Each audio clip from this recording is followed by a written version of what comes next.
हाय दोस्तों जैसा कि मैंने आपको बताया था कि जो नवंबर मंथ है इसमें मैं काफी बिजी होने वाला हूँ। इसमें मेरा जो टाइम शेड्यूल है वो काफी बिजी होने वाला है। इन दौरान जो है मैं अपनी वीडियो को टाइमली अपलोड नहीं कर पाऊंगा, ये मैं आपको बता चुका हूँ। अभी मैंने आपके कमेंट देखे, लास्ट टाइम मैंने आपको बताया था कि मैं दिल्ली आ रहा हूँ एंड वहाँ पे मैंने कुछ कमेंट देखा कि सर आप हमसे मिल सकते हैं वहाँ पे। तो देखिए पर्सनली मिलना पॉसिबल नहीं हो पाएगा, आपकी क्वारी आप डाल सकते हैं, वो हम लोग वीडियो में कवर कर पाएंगे। और रही बात मेरी, तो देखिए कुछ मेरे फंक्शंस हैं जिनको मेरे को अटेंड करना है, कुछ फैमिली फंक्शंस भी हैं उनको कुछ अटेंड करना है एंड कुछ मीटिंग्स भी हैं जो मैं ऑलरेडी कमिटमेंट कर चुका हूँ, तो उनके साथ भी मुझे मतलब गेट टुगेदर करना है। तो इस तरीके से मेरे काफी इंपॉर्टेंट शेड्यूल है जिनको अटेंड करना रहेगा। और कई बार तो आपको डिस्टर्बेंस भी सुनने को मिल सकता है, जैसे कि आपको आई थिंक यहाँ पे सुनने को मिल रहा हो, क्योंकि मैं करेक्ट प्लेस पे नहीं हूँ जहाँ पे मुझे होना चाहिए। ये मैं वीडियो कहीं और बना रहा हूँ एंड वहाँ से भी ये वीडियो मैं अपलोड करने वाला हूँ, तो हो सकता है आपको थोड़ा बहुत डिस्टर्बेंस भी सुनाई दे। मार्केट से रिलेटेड हम बात करेंगे क्योंकि मार्केट में बहुत अच्छा अभी मूवमेंट देखने को मिल रहा है, क्योंकि अभी मार्केट में मैं बहुत ज्यादा एक्टिव भी नहीं हूँ। मार्केट में जितना चीज मुझे पता चल रहा है वो मैं आपके सामने रख रहा हूँ। पहले मैं टाइम मतलब पूरा टाइम दे रहा था मार्केट को, लेकिन अभी मैं फिलहाल पूरा टाइम नहीं दे पा रहा हूँ मार्केट को। उसके बाद मैं आपके सामने काफी सारे इंपॉर्टेंट अपडेट्स, काफी सारी कंपनी लेके आता था, लेकिन अभी फिलहाल उस तरीके का मैं टाइम नहीं दे पा रहा हूँ। इसी वजह से मैं वीडियो जो है आपको रेगुलर बेसिस में अपलोड नहीं कर पाऊंगा। अभी फिलहाल अगर हम लोग मार्केट को देखें तो मार्केट का सेंटीमेंट आज भी पॉजिटिव देखने को मिला है। और लास्ट ट्रेडिंग सेशन में अगर मैं मार्केट की बात करूँ तो 15 नवंबर को कल के डेट में मार्केट में छोटा मोटा पैसा आया। मैं ये नहीं कहूंगा कि हाँ फॉरेन वाले फुल्ली बुलिश हो गए, ऐसा बिल्कुल देखने को नहीं मिल रहा है, लेकिन हाँ ये अच्छा लगता है कि फॉरेन वाले जब पॉजिटिव में डेटा देखने को मिलता है तो ये हमें एक थोड़ी बहुत राहत की सांस नजर आती है कि हाँ मार्केट में फिर से पैसा आने को देखने को मिल रहा है। और डोमेस्टिक वालों का भी जो है सेंटीमेंट पॉजिटिव नजर आ रहा है और देख सकते हैं मार्केट वापस 19,700 के आसपास आता हुआ देखने को मिल रहा है। 200 पॉइंट ऊपर 200 मतलब आप कह सकते हो कि 19-20 हजार के लेवल पे जाएगा, फिर मार्केट अपना लाइफ टाइम हाई जो है टच करता हुआ देखने को मिलेगा।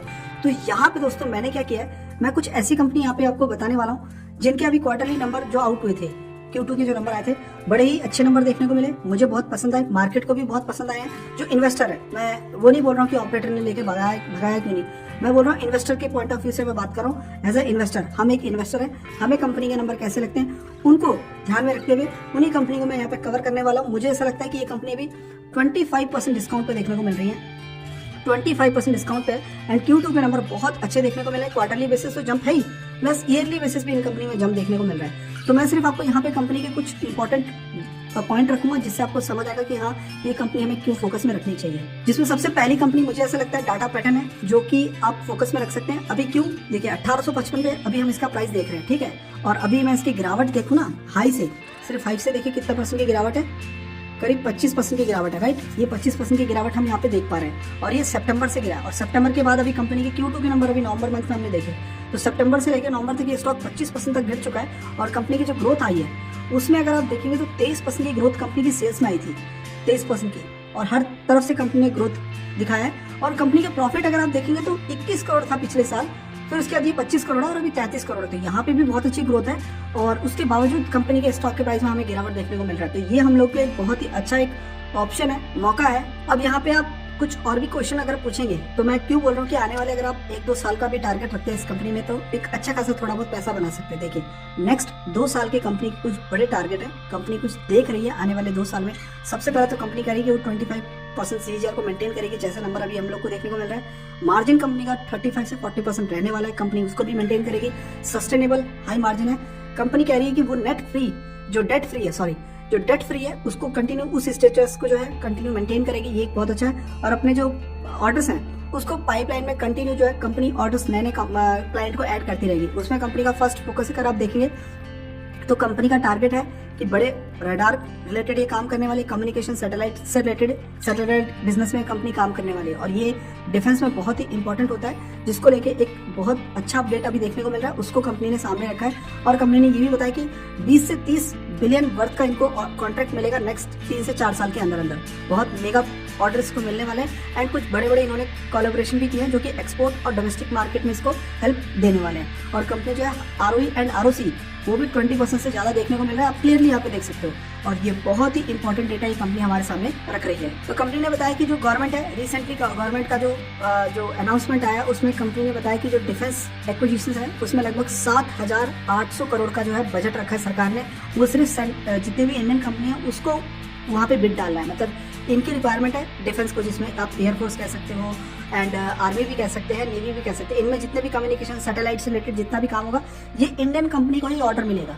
उसमें इस कंपनी ने क्लियरली बताया कि भाई इनकी कौन कॉल में ये बात हुई है, इनकी मैनेजमेंट ने बात किया कि ये जो ऑर्डर सरकार मांग रही है, मतलब 7,800 करोड़ जो पे करेगी, उसका फायदा हम बहुत ज़्यादा उठाने वाले हैं। तो इस तरीके से कंपनी के कुछ फ्यूचर प्लान देखने को मिलेंगे हमें, और वो अभी नहीं, धीरे धीरे फायदा मिलेगा। वैसे अगर आप देखेंगे तो अभी 25% गिरावट है, लेकिन आप देखिए लॉन्ग टर्म में रिटर्न देखिए 21 से लेके कोई रिटर्न में कमी देखने को मिल रही है आपको।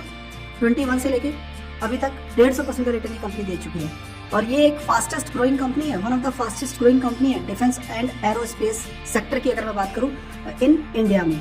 एंड यहाँ पे एक और इम्पोर्टेंट पॉइंट है, वो भी मैं कवर कर लेता हूँ। यहाँ पे आप देखिए ये जो सप्लाई करती है catering to all the platform, किस तरीके से space, air, land, sea, including product Tejas जो कि हम जेट बोल सकते हैं, फाइटर जेट हो गया, लाइट यूटिलिटी हेलीकॉप्टर हो गया, उसमें भी हो सकता है, और ब्रह्मोस मिसाइल।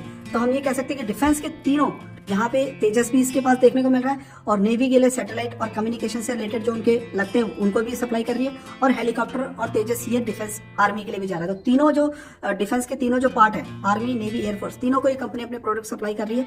अभी 10,000 करोड़ का मार्केट हम देख रहे हैं, 70 की वैल्यूएशन पे है, और ये मैं मानता हूँ यहाँ पे एक्सपेंसिव है और वो सस्ता मिलेगा नहीं। नंबर आपको इसलिए स्टार्टिंग में दिखाए, वो बहुत अच्छे देखने को मिल रहे हैं। कंपनी का ROE एंड ROC यहाँ पे 14 और 19 देखने को मिल रहा है, और कंपनी ने बोला इसको 2 साल तक वो 20 पे मेंटेन करेगी। तो हमें इसको टाइम देना पड़ेगा क्योंकि नंबर अच्छे आ रहे हैं, एंड इसको उस पर बिलीव करना पड़ेगा। बाकी कंपनी की सेल्स ग्रोथ काफी बढ़िया, 50, 40, 33, एंड प्रॉफिट ग्रोथ कंपनी का 150, 80 एंड 40 पे देखने को मिल रहा है। कंपनी का जो बैलेंस शीट है दोस्तों, वो बहुत ही ज्यादा स्ट्रॉन्ग है, बहुत ही ज्यादा। ये जिस तरीके से कंपनी कह रही है वही चीजें मैं रियल में देख पा रहा हूँ। 1100-1200 करोड़ के आसपास कंपनी के रिजर्व्स देखने को मिल रहे हैं, जिससे ये पता चलता है कि कंपनी के पास कैश की कोई प्रॉब्लम नहीं होने वाली। क्यों? कंपनी के ऊपर बोरिंग का भी कोई टेंशन नहीं है। ऐसा नहीं कि कंपनी को कोई इंटरेस्ट पे करना है, बोरिंग नहीं पे कर पा रही है, तो ऐसा नहीं। जब बोरिंग नहीं है तो कंपनी को कोई टेंशन नहीं है। मेन बोरिंग होता है जो कंपनी को दबाता है, एंड वो फिलहाल इस कंपनी में नहीं है। जो बोरिंग था उसको खत्म करके 3 पे लेके आ चुकी है। 25% डिस्काउंट पे स्टॉक देखने को मिल रहा है। वहां पे फॉरेन वालों ने अपने स्टेक बढ़ा लिए, ठीक है, 5 से सीधा 7 कर लिए। बाकी प्रोमोटर की होल्डिंग एसटी से 42% है, डोमेस्टिक की होल्डिंग 11 से 9 पे देखने को मिल रहे हैं। इनको शॉर्ट टर्म में इन्होंने पैसा प्रॉफिट बुकिंग किया होगा, क्योंकि रिटर्न तो इसने बना के अच्छा दिया ही है। तो यहाँ से देखिए 7 से 11 किया, प्रॉफिट बुकिंग किया, अभी 9 पे रख दिया। तो ऐसा नहीं कि बहुत ज्यादा निकले, थोड़ा बहुत प्रॉफिट बुकिंग किया। बाकी पब्लिक वालों की है जो 40% होल्डिंग है, तो पब्लिक ने भी अच्छा खासा इसमें पैसा लगा के रखा हुआ है। और मुझे लगता है कि पब्लिक को इस कंपनी में अच्छे से बने रहना चाहिए। आने वाले 2 साल तक तो और देना चाहिए, अच्छे रिटर्न से कंपनी और देने वाली है। कंपनी की अगर मैं जो सेल्स देख पा रहा हूँ उसमें कभी कमी नहीं है। कंपनी सेल्स कंटिन्यू ग्रो करती जा रही है, और वो भी कंसिस्टेंसी मेंटेन किया हुआ है। ये बहुत अच्छी बात होती है। और वहाँ यहीं पे सेम चार्ट अगर मैं प्रॉफिट का देख रहा हूँ, वो भी उसी पैटर्न से आगे जा रहा है। 7 से 11 21 है, 21 से 55, 93 एंड 124 देखने को मिल रहा है। तो दोनों आप देख सकते हैं, सेल्स एंड प्रॉफिट पे कंपनी ने कोई कमी नहीं रखी है। और अभी फिलहाल ये 1855 पे है, 25% डिस्काउंट पे है, फोकस में रख सकते हैं। देन उसके बाद नेक्स्ट जो कंपनी मैंने कवर की है, हिंदुस्तान फूड। काफी लोगों को लग रहा होगा ये कंपनी में रिटर्न नहीं है, काफी टाइम हो गया। देखिए ध्यान से देखिएगा, 538 पे स्टॉक ट्रेड कर रहा है, राइट। अभी अगर आप इसका टोटल डिस्काउंट देखेंगे तो स्टॉक कितना 25% डिस्काउंट पे देखने को मिल रहा है। कब से? दिसंबर से लेके नवंबर तक इसमें इतनी गिरावट देखने को मिल रही है। जब से इसने अपना लाइफ टाइम हाई लगाया तब से इसमें इतनी गिरावट है। अगर आप चार्ट को थोड़ा और ध्यान से देखेंगे तो आपको ऐसा नहीं लगेगा कि चार्ट नीचे की तरफ जा रहा है। आप थोड़ा सा ध्यान से देखिए, ऐसा नहीं लगेगा कि चार्ट नीचे जा रहा है, प्रॉफिट बुकिंग हो रही है नीचे, नहीं। ये जब गिरा है तब से लेके अभी तक ये इसी लेवल पे, पहले भी यहाँ पे गया 500 के लेवल पे, ये 500 नहीं मतलब 530, 540 के आसपास पहले भी गया, एंड अभी भी वहीं पे देखने को मिल रहा है। मतलब ये 25% के लेवल पे कई बार जा चुका है, एंड इसी लेवल पे काफी टाइम से ट्रेड कर रहा है। एंड आपको पता है ये स्ट्रॉन्ग बेस क्यों बन रहा है इस कंपनी का? उसके पीछे सबसे बड़ा रीजन है कंपनी के नंबर। कंपनी के नंबर ये कह रहे हैं कि स्टॉक को बेचने वाला अभी कोई खड़ा नहीं है। सबको पता है कि कंपनी के सेल्स में, ठीक है, हमें थोड़ी स्लो ग्रोथ देखने को मिली है, लेकिन कंपनी ने प्रॉफिट बहुत अच्छा बनाया है, और ये इन्वेस्टर को चाहिए। प्रॉफिटेबल बिजनेस होना चाहिए और वो कंटिन्यू ग्रो करना चाहिए। मेन इसके ऑपरेटिंग से पैसा है। पहला एक्सपेंस ज्यादा था, अभी एक्सपेंस कम हुआ है कंपनी का, और 18 से 24 पे देखने को मिल रहा है, 23 से 24 पे देखने को मिल रहा है। तो हर एक तरफ से आप देख सकते हैं ईयरली भी ग्रोथ है और क्वार्टरली भी ग्रोथ है। और यहाँ पे आप देख भी सकते हैं कंपनी ने बेसिकली कंपनी का प्रॉफिट क्यों बढ़े, क्योंकि जो ऑपरेटिंग प्रॉफिट है ना, वो पहले 6 था जो कि 8 हुआ है। और सिंपल सी बात है, कंपनी ने एक्सपेंस कम किया। पिछले साल कंपनी ने 620 करोड़ का एक्सपेंस किया था, एंड इस साल 631 करोड़ का, सिर्फ 1 करोड़ का एक्सपेंस बढ़ा है, और इसी वजह से कंपनी के प्रॉफिट में जंप देखने को मिल रही है। देखिए दोस्तों, ये कंपनी जो है ना, आप सिंपली इस कंपनी को यूनिलीवर के साथ कंपेयर कर सकते हैं। एफएमसीजी सेक्टर में ये कंपनी मार्केट के लीडर है। सारे कॉन्ट्रैक्ट इसने अपने नाम पे कर रखे हैं, बड़े बड़े कंपनी के लिए काम करती है, और होम केयर है एंड पर्सनल केयर है, एंड बिवरेजेस से रिलेटेड इसका कामकाज पूरा देखने को मिल रहा है। एंड ऑल्सो ये कंपनी जो है लेदर वगैरह जो है, लेदर शूज जो होते हैं फुटवेयर इंडस्ट्री के लिए हम कह सकते हैं, उनके भी ये जूते वगैरह बना के दे रही है। और मार्केट में ऐसा ही होता है, जो बड़ी कंपनीज होती है, जैसे अगर आप ये देखेंगे ग्लैक्सो, वेबर और विप्रो, इस पेप्सिको, हिमालय, लक्मी, ये जितने भी बड़े बड़े ब्रांड है ना, कोको कोला, ये सब खुद नहीं बनाते। डीमार्ट अपने प्रोडक्ट खुद ही बनाएगा, रिलायंस अपने प्रोडक्ट खुद नहीं बनाने वाला है, वो किसी को कॉन्ट्रैक्ट देगा। यूनिलीवर खुद अपने आप में एक इतनी बड़ी क्लाइंट है, वो नहीं बनाएगा अपने लिए।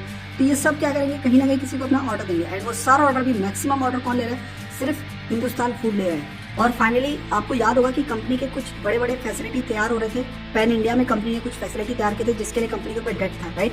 लखनऊ वाला बन के तैयार हो गया, कोयम्बटूर वाला भी बनके तैयार हो गया, और हैदराबाद वाला भी बनके तैयार हो गया, और जम्मू वाला बनके भी तैयार हो गया, और पूरी की पूरी फैसिलिटी बनके तैयार हो गई है। ये रिवॉर्ड इतना जल्दी हमें नहीं मिलेगा, धीरे धीरे हमें पैसा बनाना है, और धीरे धीरे कंपनी पैसा बना के देगी। अगर आपने 10 साल पहले लगाया होता तो आपको कितना करोड़पति से अरबपति बना के छोड़ चुकी थी। बट ठीक है, ये कंपनी अभी भी स्मॉल कैप है, अभी भी हम इस कंपनी से अच्छे रिटर्न्स की उम्मीद रख सकते हैं, क्योंकि अभी इसका जो मार्केट कैप है सिर्फ 6000 करोड़ का है, और वैल्यूएशन तो इसका भी दोस्तों एक्सपेंसिव मिलेगा। इसको बेचने वाला कोई खड़ा नहीं है, बेचने वाले, लेने वाले अभी कम है, लेकिन बेचने वाले बहुत कम है। ठीक है, कंपनी ने इतनी, ये देखिए कॉन्ट्रैक्ट मैन्युफैक्चरिंग है, अपना तो ब्रांड नहीं है, दूसरे के लिए काम कर रही है, लेकिन इसने आरओई एंड आरओसी कितना अच्छा मेंटेन किया हुआ है, और मार्जिन भी इंप्रूव होता जा रहा है। और इसके भी अगर मैं सेल्स ग्रोथ देखूं तो 50% से पिछले 3 साल से, अभी 12 महीने से थोड़ा अप्स एंड डाउन है, कोई बात नहीं, प्रॉफिट को कंपनी ने बहुत अच्छा मेंटेन किया, 50% की प्रॉफिट ग्रोथ देखने को मिल रही है। आपको इस कंपनी का बैलेंस शीट देख के जरूर डर लगेगा, क्योंकि बैलेंस शीट तो देखो 400 करोड़ के इसके बाद सिर्फ रिजर्व्स देखने को मिल रहे हैं। ठीक है, पैसे बहुत कम है, और बोरिंग बहुत ज्यादा देखने को मिल रहा है, 600 करोड़ के आसपास बोरिंग है। और ये मैंने आपको इसीलिए वो दिखाया, अभी कुछ फैसिलिटी बनके तैयार हुआ है, तो उसका रिवॉर्ड मतलब वहां से कंपनी जब प्रोडक्शन करेगी, मार्केट में सेल होगा, देन उसका पैसा मिलेगा, राइट। अभी तो कंपनी ने सिर्फ फैसिलिटी बनाया है तो अपने खर्चे पे बढ़ाया है, तो इसीलिए कंपनी के ऊपर बोरिंग है। तो जब वो ऑर्डर्स आएंगे तो उसके लिए हमें टाइम लगेगा। जो लखनऊ में बनाया, उधर आइसक्रीम यूनिट बनाई है उसने, क्वालिटी के यूनिलीवर के जो है आइसक्रीम वगैरह वहां से बनाने का प्लान है उनका। तो बहुत सारी चीजें ऐसा आपको है ना फ्यूचर में देखने को मिलेगा, ऑन दी स्पॉट तो नहीं मिलेगा, तो थोड़ा रिस्क है, लेकिन कंपनी के फेवर में है। तो अपने हिसाब से हमें धीरे धीरे करके आगे बढ़ना है, क्योंकि 6000 करोड़ की जब 7000 की होगी फिर 25% का डिस्काउंट मिलेगा, जब 8000 करोड़ की होगी फिर 25% का। तो धीरे धीरे इन कंपनी को आराम से ऐड कर सकते हैं, धीरे धीरे EMI बेसिस, एक इंस्टॉलमेंट लगाया, दूसरा लगाया, तीसरा लगाया, ऐसे करके आगे बढ़ सकते हैं। बाकी अगर मैं इसकी प्रमोटर होल्डिंग देखूं तो 64 है, बहुत अच्छी होल्डिंग है। फॉरेन वालों का भी पैसा इस कंपनी में लगा हुआ है 6.5% के आसपास, डोमेस्टिक का होल्डिंग भी इसमें 6% के आसपास है, एंड पब्लिक का होल्डिंग भी इसमें 22% है। तो मतलब हर एक की होल्डिंग है इस कंपनी में यहाँ पे देखने को मिल रही है। और कंपनी के अगर आप ईयरली बेसिस ग्रोथ देखेंगे तो आप देखिए कैसे कंसिस्टेंसी मेंटेन किया हुआ है, 4500 करोड़ से मतलब 500 से सीधा 2600। ठीक है, उसके बाद कंपनी का 11 से 70 करोड़ का नेट प्रॉफिट देखने को मिलेगा। चार्ट में आपको कहीं भी डाउन देखने को नहीं मिलेगा, और सिंपल सी बात है, उसकी वजह से आप देखिए अभी तो 25% डिस्काउंट है, 5 साल में रिटर्न देखिए कितना है, 700% का रिटर्न है। और 10 साल पहले का अगर मैं रिटर्न दिखाऊं ना आपको, ये 2000 यहाँ पे आप देख सकते हैं, ये देखिए पिछले 10 साल का मैंने चार्ट ओपन किया, और आप देखिए 13,000% का रिटर्न है। और उससे थोड़ा पहले अगर किसी ने पैसा लगाया होगा तो 50,000 का रिटर्न देखने को मिल रहा है, क्योंकि जितनी छोटी होगी, अब यहाँ पे 1 रुपया है, तो आज अगर 1 से 2 हो रहा है तो वो वहाँ पे डबल तो हो गया, लेकिन वो पैसे में जंप लग रही है। ठीक है, लेकिन यहाँ पे वो अगर 1% भी जंप होगी तो 100-200 रुपए का वेरियंस आएगा, और वो 1 रुपए की कंपाउंडिंग कितनी ज्यादा बढ़ेगी यहाँ पे। तो यही होता है, कंपाउंडिंग बाद में बहुत पैसा बनता है, ये इसीलिए इसको 8th वंडर बोला जाता है स्टॉक मार्केट के जो कंपाउंडिंग का जो फॉर्मूला है। तो ये देख सकते हैं आप, यहाँ की इन्वेस्टमेंट से 13,000, एंड कुछ ही टाइम पहले से वो भी 13 है। आप यहाँ पे देखिए, अगर किसी ने 12 में 1 साल पहले लगाया होता तो वो रिटर्न 50,000 का देखने को मिल रहा है। तो आराम से बढ़िए, कोई प्रॉब्लम नहीं, क्योंकि इसको लेके मेरे पास यही आता है कि सर ये कंपनी जंप नहीं लगा रही, क्या करेंगे, कुछ भी प्रॉब्लम नहीं है, अगर लेके रखा है तो होल्ड करके आगे बढ़िए। देन उसके बाद जो नेक्स्ट कंपनी है उसका नाम है सोना BMW। आप देखिए अभी इसका प्राइस देखिए कितना देखने को मिल रहा है, 580 रुपए देखने को मिल रहा है। अभी इसकी गिरावट देखिए कितना है, ये भी 26%, 25% गिरा हुआ स्टॉक है। ये वही मैंने यहाँ पे सेलेक्ट किया जिनका गिरावट 25% है, और ये कंपनी है जो इस गिरावट में अपॉर्चुनिटी आपको ढूंढना है ना, क्योंकि बहुत सारी कंपनी मैं देख रहा हूँ ऊपर चली गई, लाइफ टाइम हाई पे चली गई। हाई पे बाय करना मुझे थोड़ी सी गलती लगती है, कि एकदम से लाइफ टाइम हाई पे बाय मत करो, करेक्शन पे बाय करो, एंड ये फिलहाल अभी देखने को मिल रही है। सोना BMW का आप सीरियसली इसलिए ले सकते हो क्योंकि EV का मार्केट कंटिन्यू बूस्ट पे देखने को मिल रहा है। लोग नेगेटिव है, अभी भी मार्केट में थोड़ा इनसिक्योरिटी है, कई लोग कहते हैं चार्जिंग स्टेशन सक्सेस नहीं है। अगर मैं प्रैक्टिकली बात करूँ, चार्जिंग स्टेशन की वजह से लोग पेट्रोल की गाड़ियां ले रहे हैं, कोई डीजल की गाड़ी ले रहा है, ये मार्केट में चल रहा है। लेकिन EV की मार्केट जो है वो धीरे धीरे ग्रो कर रही है, ऐसा नहीं कि बहुत तेजी से ग्रो कर रही है, एंड उस धीरे धीरे में इन कंपनी का मार्केट जो है वो बहुत तेजी से बढ़ रहा है, बहुत तेजी से बढ़ रहा है। यकीन नहीं होता तो नंबर देखिए, ये नंबर प्रूफ है कि कंपनी खुद कह रही है कि मार्केट में हाँ सेल हो रही है। 650 से 700, 800, 787, क्लियरली 20% की जंप। प्रॉफिट 90 से था, डबल डिजिट था, 112, 124, 40% की ग्रोथ सोना BMW ने लगाई है। तो इससे एक चीज आपको क्लियरली समझ आएगा, कोई कुछ भी बोले, आप कमेंट में बोलोगे कि चार्जिंग स्टेशन नहीं है, EV नहीं चल रहा है, डेटा देखिए, डेटा क्या होता है, डेटा क्लियरली बोला मार्केट में जंप है, मार्केट में डिमांड है, तभी इतने अच्छे नेट प्रॉफिट की कंपनी बना रही है। कंपनी के प्रोडक्ट अगर आप देखेंगे तो यहाँ पे देख सकते हैं, नैन फेरस पार्ट हो गया, पार्क गियर है, डिफरेंशियल गियर है, स्पाइरल, फिर उसके बाद एक्टिव, ये बहुत छोटे छोटे कंपोनेंट है, सब गाड़ियों में लगता है। और मेन आपको बताइए पैसा कहाँ से बनाती है, और ये देखिए कुछ इसके स्मार्ट भी है, सस्पेंशन मोटर कंट्रोलर।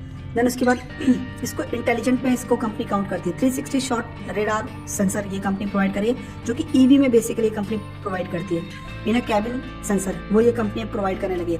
तो थोड़े से इंटेलिजेंट चिप से रिलेटेड भी इसका कामकाज देखने को मिल रहा है, और वो इस कंपनी को बहुत ज्यादा फायदा देगा। अभी नहीं, अभी तो मिल रहा है, लेकिन आने वाले टाइम पे और फायदा मिलेगा। अगर मैं इस कंपनी की पैसे की ग्रोथ की बताऊं कि सबसे ज्यादा पैसा कहाँ से आता है, तो आप देख सकते हैं 2023 में 69 था पैसेंजर व्हीकल से, अभी ये 70 हो गया। तो ग्रोथ आप देख ही रहे हैं, इस तरीके से देखने को मिल रहा है। और कमर्शियल व्हीकल 15 से 15 बना हुआ है, कंटिन्यू मार्केट बना हुआ है। 12 से 10 जो एग्रीकल्चर से रिलेटेड होता है। एंड जो 2 व्हीलर और 3 व्हीलर है, इसकी मार्केट इसकी धीरे धीरे गेन हो रही है। तो 4 से 5% यहाँ पे इसका जो है सेल बढ़ता हुआ देखने को मिल रहा है। और प्रेजेंस की अगर मैं बात करूँ तो ये क्लियरली हमें प्रेजेंस देखने को मिल रहा है India, China, Germany, Siberia, Serbia, फिर उसके बाद यूएसए एंड मैक्सिको। तो हम कह सकते हैं कि ठीक है, धीरे धीरे इसमें पूरे वर्ल्ड में, और ऐसा नहीं कि बहुत पीछे है। 7th नंबर पे आ रही है पैसेंजर व्हीकल में, 3रे नंबर पे आ रही है कमर्शियल व्हीकल में, 7th नंबर पे आ रही है ट्रैक्टर में। तो इस तरीके से इसने अपना जो है रैंकिंग बना के रखा हुआ है, क्योंकि क्वालिटी बहुत अच्छी है इसकी। एंड प्रोडक्ट अगर मैं दिखाऊं, जैसे पीवी में अगर आप देखते हैं तो जितने भी ब्लू कलर में नंबर्स देख रहे हैं ना, तो ये प्रोडक्ट बेसिकली ये सारी कंपनी प्रोवाइड करे। तो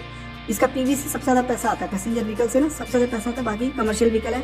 एंड अभी कंपनी के कुछ बसेस में लगने वाले प्रोडक्ट भी यूके से कुछ बड़े ऑर्डर्स मिले, ये आप यहाँ पे देख सकते हैं। और ये कुछ सेंसर से रिलेटेड, जैसे मैंने आपको बताया स्टार्टिंग में, ये 360 शॉट रेंज रेडार सिस्टम ये बस में प्रोवाइड करने के लिए, फिर ये छोटे मोटे जो पिकअप्स होते हैं उनके लिए है, बाकी ट्रैक्टर में भी लगने वाले कुछ पार्ट्स इसके हैं। और यहाँ से भी इसका मार्केट ग्रो कर रहा है 2 व्हीलर और 3 व्हीलर में। तो इसमें भी कुछ कॉम्पोनेंट सेंसर चिप जो है पार्ट वगैरह कंपनी बना रही है। और एक बहुत ही इंपॉर्टेंट डेटा है, ये मैं आपको दिखाना चाहूंगा। अभी देखिए इस कंपनी का ग्लोबल मार्केट शेयर देखिए, ये बहुत ही अच्छा डेटा हम लोग को देखने को मिल रहा है। 2019 में इस कंपनी का जो डिफरेंशियल गियर है उसमें 4% मार्केट शेयर था, जो कि 2022 तक कंपनी ने 7% के मार्केट शेयर पे कंपनी लेके आ चुकी है। तो कंपनी आराम से अपने market share global market share grow हो रहा है, इंडिया की बात नहीं हो रही। ग्लोबली 7% मार्केट शेयर इसके पास है डिफरेंशियल गियर का। और ग्लोबली अगर हम लोग देखें स्टार्टर मोटर जो होता है, जो ईवी में लगाया जाता है बेसिकली, उसका मार्केट पे 2.5% है इसका ग्लोबली, जो कि अभी 4 पे देखने को मिल रहा है। तो ये जो है मैं क्लियरली यहाँ पे देख पा रहा हूँ कि कंपनी ग्लोबली अपने मार्केट को जो है गेन करती जा रही है। तो यहाँ पे आप इसलिए देख पाएंगे कि सोना BLW जो कि एक इंडियन बेस्ड ऑटोमोटिव कंपनी है, और इसके कुछ और भी प्रोडक्ट अभी ये मार्केट में है इसके, जैसे कि आप यहाँ पे देखिए जो डिफरेंशियल असेंबली में अगर गियर की बात करें तो ठीक है, कन्वेंशनल, माइक्रो, हाइब्रिड मोटर, ये बेसिकली जो आजकल की गाड़ी आ रही है जो कि पेट्रोल एंड ईवी दोनों पे मूव हो जाती है। स्टार्टिंग पेट्रोल से होगी, देन उसके बाद वो गाड़ी जो है ईवी पे मूव हो जाती है। तो माइक्रो हाइब्रिड मोटर ये कंपनी प्रोवाइड कर रही है। उसके बाद VSG सिस्टम भी है, ईवी ट्रैक्शन मोटर, ये सब तो कॉमन है। तो वो सारी चीजें इसकी यहाँ पे देखने को मिल रही है। और साथ ही साथ इसके जो अभी एप्लीकेशन सॉफ्टवेयर सॉल्यूशन भी प्रोवाइड करने लगी है, जो ईवी वाले सेगमेंट में, मतलब कि जो ईवी गाड़ी होती है उसमें जो सॉफ्टवेयर है उसके लिए इसने सेंसर बनाना स्टार्ट कर दिया, कुछ चिप्स वगैरह है वो ये प्रोवाइड करी, स्टार्टिंग में मैंने आपको दिखाया। और ऑटोमोटिव सेक्टर में OEM ये जो प्रोवाइड करी है, US, Europe, India, China main market है, सबको इसने टारगेट किया। यूरोप मेन मार्केट है, चाइना मेन मार्केट है, और इंडिया मेन मार्केट है, और US पूरी दुनिया में, पूरे वर्ल्ड में। अगर आपने इसको टारगेट कर लिया, इसको कैप्चर कर लिया, पूरे वर्ल्ड आपका हो जाएगा। और वही इस कंपनी ने टारगेट करके रखा हुआ है। कंपनी का मार्केट कैप 34,000 करोड़ का है। ये मार्केट लाखों करोड़ों का पहुंचना चाहिए, और वो पहुंचेगा भी। मार्केट धीरे धीरे ग्रो कर रहा है, और जब ग्रो करेगा तो चार्ट अभी ऐसे चल रहा है, ठीक है, राइट। जब ये मार्केट एक्सेप्ट कर लेगा कि हाँ ईवी आ चुका है, तो ये फिर कंपनी का चार्ट ऐसे ऐसे चलना स्टार्ट हो जाएगा। फिर हम बोलेंगे बुर्ज खलीफा बन गया, अभी एंटर मत करो। अभी फिलहाल इसमें 25% क्लियरली डिस्काउंट में देखने को मिल रहा है। वैल्यूएशन आपको सस्ता नहीं मिलेगा। ये फ्यूचर कंपनीज होती है, इनको लेके इन्वेस्टर आगे की सोचते हैं, इसलिए आपको सस्ता नहीं मिलेगा। ROE एंड ROC कंपनी का स्ट्रॉन्ग देखने को मिल रहा है। नंबर में ग्रोथ हमने देख ही ली। कंपनी की सेल्स प्रॉफिट ग्रोथ में कोई कमी आपको नजर नहीं आएगी। 30%, यही हमें चाहिए। 40%, 30%, और यही हमें प्रॉफिट में चाहिए, वो कंपनी ने यहाँ पे मेंटेन किया हुआ है। बैलेंस शीट बहुत अच्छी तो नहीं मैं बोलूंगा, लेकिन बहुत वीक भी नहीं है। 1800 करोड़ के ऊपर कंपनी को 386 पे करना है। अप्स एंड डाउन होते रहते हैं, प्रॉफिटेबल बिजनेस होना चाहिए, वो मैटर करता है। एंड वो अभी फिलहाल देखने को मिल रहा है। आने वाले टाइम पे हम देखेंगे कंपनी अपने बोरिंग को लेके कहाँ पे जाती है। बाकी इस कंपनी में देखिए ईवी से रिलेटेड है। फॉरेन वाले तो सीरियस हैं, मैं जानता हूँ फॉरेन वाले के क्या थॉट्स होते हैं। नॉर्मली फॉरेन वालों के थॉट्स जो है ईवी गाड़ी को लेके वो पॉजिटिव ही है। अब इंडियन में हम इंडियन कम्युनिटी से बात करेंगे तो वो लोग कई जगह कमियां निकालेंगे, लेकिन फॉरेन का डिसिप्लिन अलग होता है। अगर मैं UAE की बात करूँ तो वहाँ तो मैं देखा हूँ, और वहाँ के जो लोकल्स हैं, फॉरेनर्स हैं, वो ईवी को पसंद कर रहे हैं, क्योंकि चार्जिंग इंफ्रा आपका स्ट्रांग होना चाहिए। बेसिकली मेन वही है, चार्जिंग इंफ्रा आपका स्ट्रांग होगा तो गाड़ी आराम से बिकनी स्टार्ट हो जाएंगी। एंड वो UAE में फिलहाल मैंने देखा है। तो इसी वजह से फॉरेन वाले सीरियस नजर आ रहे हैं। यूएई से फॉरेन मतलब मत लीजिए, वो अमेरिका में भी काफी अच्छा है, जर्मनी में भी ठीक है, इस तरीके से मार्केट ग्रो कर रहा है। एंड चाइना तो 50% ईवी पे ही चल रहा है। बाकी डोमेस्टिक वालों के 27-28% ये बहुत ज्यादा पैसा होता है दोस्तों। बाकी पब्लिक के 9% है। एंड प्रोमोटर की होल्डिंग यहाँ पे रिड्यूस हुई है। बेसिकली ये 33% जो था यहाँ से 29 हुआ है। इनके पैसे यहाँ पे ज्यादा होते हुए देखने को मिल रहे हैं, तो वही फिलहाल अभी देखने को यहाँ पे मिल रहा है। कंपनी की सेल्स तो कंटिन्यू बढ़ रही है, ठीक है, ये 2019 से लेकर 23 तक। और प्रॉफिट देखिए, कंपनी का जो प्रॉफिट है ये भी बढ़ रहा है बड़ी वॉलेटाइल के साथ। लेकिन अभी पिछले 12 महीने का मैं अगर आपको ग्रोथ दिखाऊंगा ना, तो ये देखिए 12 महीने से कंपनी की जो कंसिस्टेंसी मैं देख रहा हूँ वो बहुत अच्छी है। ऐसा नहीं कि किसी महीने कंपनी का क्वार्टर्स में सेल्स डाउन हुए ना, बहुत अच्छे यहाँ पे सेल्स है। और प्रॉफिट देखिए, ये बहुत ही रेयर होता है किसी कंपनी के जिसके हर क्वार्टर प्रॉफिट आपको इस पैटर्न में देखने को मिले, और वो यहाँ पे कंपनी ने मेंटेन किया हुआ है। तो डेफिनेटली कोई पुराना है, कोई गलती ना करे, ये बहुत अच्छा हम लोग को यहाँ पे डेटा देखने को मिल रहा है। क्वार्टरली बेसिस ज्यादातर नंबर ऐसे देखने को मिलते हैं, राइट, कोई कम ज्यादा, बट ये जो प्रॉफिट इसने मेंटेन किया है क्वार्टरली बेसिस, इससे क्लियरली समझ आ रहा है कि मार्केट में हाँ इसकी डिमांड हमें मिलेगी। वैसे अगर आप देखेंगे लॉन्ग टर्म में कितना रिटर्न है, लॉन्ग टर्म में 2021 से लेके 59 है, क्योंकि साइज में बहुत बड़ी है ना, 30,000-40,000 करोड़ की ये लिस्टिंग हुई थी। मार्केट तो अब इसको धीरे धीरे अप्रिशिएट करेगा, तो 34,000 करोड़ से ये लाख करोड़ तक पहुंचेगी, तो भी आपके पैसे 1-2 गुना ही हो पाएंगे। तो मल्टीबैगर मत सोचना कि यहाँ से मल्टीबैगर रिटर्न मिलेगा, लेकिन हाँ डेफिनेटली ग्रोथ मिलेगा, धीरे धीरे ग्रोथ मिलेगी, जैसे यहाँ पे देखने को मिल रही है। 1-2 हज़ार करोड़ की होती तो पता नहीं कितने रिटर्न मिल गए होते हैं, लेकिन अभी 30-35 हज़ार करोड़ की कंपनी है, तो आपको ऐसी ग्रोथ मिलेगी। और धीरे धीरे इसका चार्ट पैटर्न ऊपर जाता हुआ देखने को मिल रहा है। एंड अभी फिलहाल 26% डिस्काउंट देखने को मिल रहा है, इसको यहाँ पे आप फोकस में